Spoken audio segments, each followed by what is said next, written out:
इंद्रप्रस्थ। द्रौपदी के स्वयंवर में जो कुछ हुआ था, उसकी खबर जब हस्तिनापुर पहुंची तो विदुर बड़े खुश हुए। धृतराष्ट्र के पास दौड़े गए और बोले, पांडव अभी जीवित है। राजा द्रुपद की कन्या को स्वयंवर में अर्जुन ने प्राप्त किया है। पांचों भाइयों ने विधि पूर्वक द्रौपदी के साथ ब्याह कर लिया है और कुंती के साथ वे सब द्रुपद के यहाँ कुशल से है। ये सुनकर धृतराष्ट्र हर्ष प्रकट करते हुए बोले, भाई विदुर, तुम्हारी बातों से मुझे असीम आनंद हो रहा है। राजा द्रुपद की बेटी हमारी बहू बन गई है, ये बड़ा ही अच्छा हुआ। उधर दुर्योधन को जब मालूम हुआ कि पांडवों ने लाख के घर की भीषण आग से किसी तरह बचकर और 1 बरस तक कहीं छिपे रहने के बाद अब पराक्रमी पांचाल राज की कन्या से ब्याह कर लिया है और अब वे पहले से भी अधिक शक्तिशाली बन गए हैं, तो उनके प्रति उसके मन में ईर्ष्या की आग और अधिक प्रबल हो उठी। दबा हुआ वह फिर से जाग उठा। दुर्योधन और दुशासन ने शकुनी को अपना दुखड़ा सुनाया, मामा अब क्या करें? अब तो द्रुपद कुमार धृष्टद्युम्न और शिखंडी भी उनके साथी बन गए हैं। उसके बाद कर्ण और दुर्योधन धृतराष्ट्र के पास गए और एकांत में उनसे दुर्योधन ने कहा, पिताजी, जल्दी ही हम ऐसा कोई उपाय करें जिससे हम सदा के लिए निश्चित हो सके। धृतराष्ट्र ने कहा, बेटा तुम बिल्कुल ठीक कहते हो, तुम ही बताओ अब क्या करना चाहिए।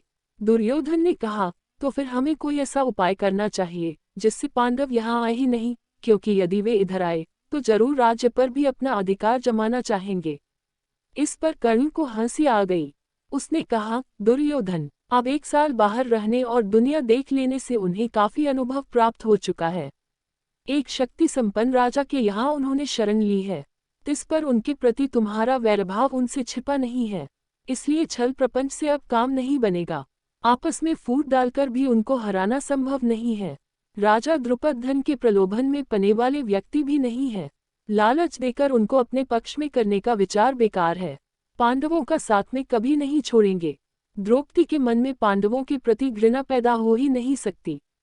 ऐसे विचार की ओर ध्यान देना भी ठीक नहीं है।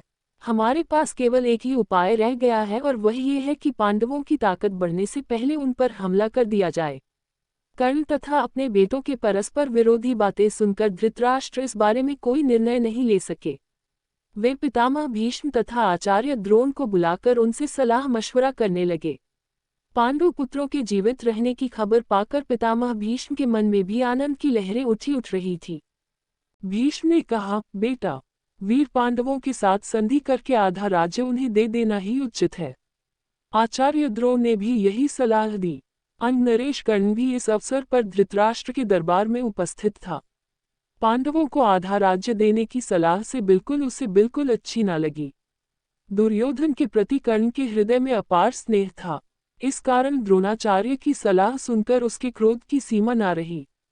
वह धृतराष्ट्र से बोला, राजन, मुझे ये देखकर बड़ा आश्चर्य हो रहा है कि आचार्य द्रोण भी आपको ऐसी कुमंत्रणा देते हैं।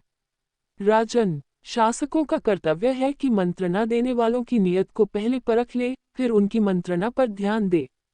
कर्ण की इन बातों से द्रोणाचार्य क्रोधित हो गरज कर बोले, दुष्ट कर्ण, तुम राजा को गलत रास्ता बता रहे हो।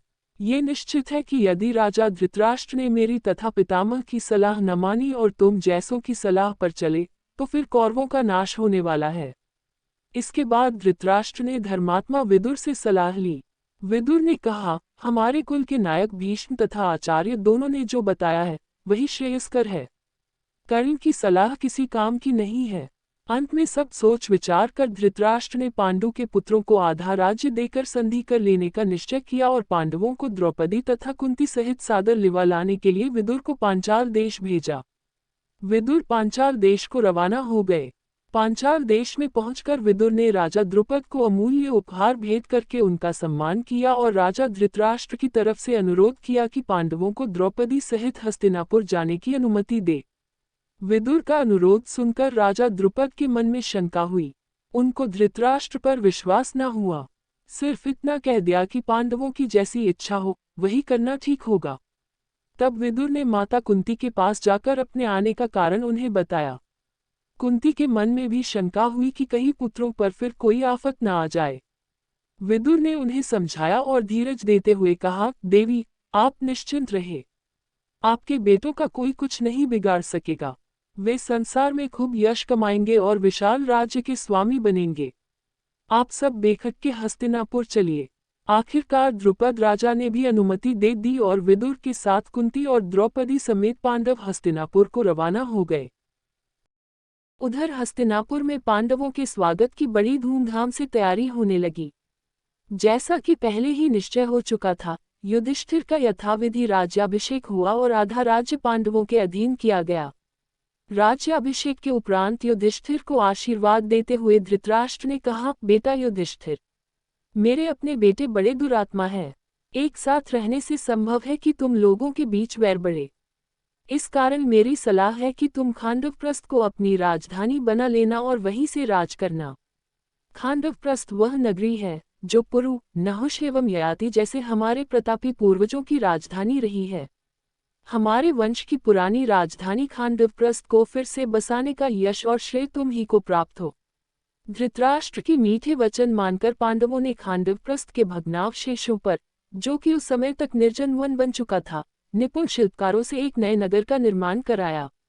सुंदर भवनों, अभेद्य दुर्गों आदि से सुशोभित उस नगर का नाम इंद्रप्रस्थ रखा गया। इंद्रप्रस्थ की शान एवं सुंदरता ऐसी हो गई कि सारा संसार उसकी प्रशंसा करते ना थकता था। अपनी राजधानी में द्रौपदी और माता कुंती के साथ पांचों पांडव 23 बरस तक सुखपूर्वक जीवन बिताते हुए न्यायपूर्वक राज करते रहे।